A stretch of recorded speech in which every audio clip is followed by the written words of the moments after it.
Sabi sa Genesis 2 verse 7, nilikha ng Panginoong Diyos ang tao mula sa lupa. Hiningahan niya sa ilong ang tao ng hiningang nagbibigay buhay.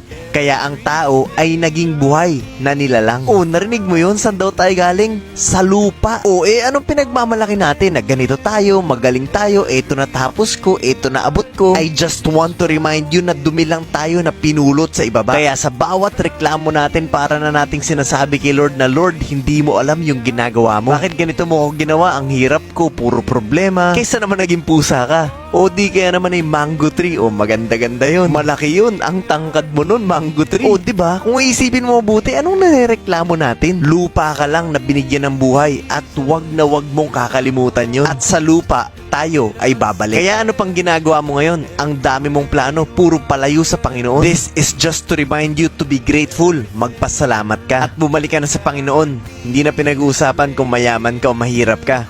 Bumalik ka na sa Panginoon. Sana po ay malinaw ang mensahe ng video na to.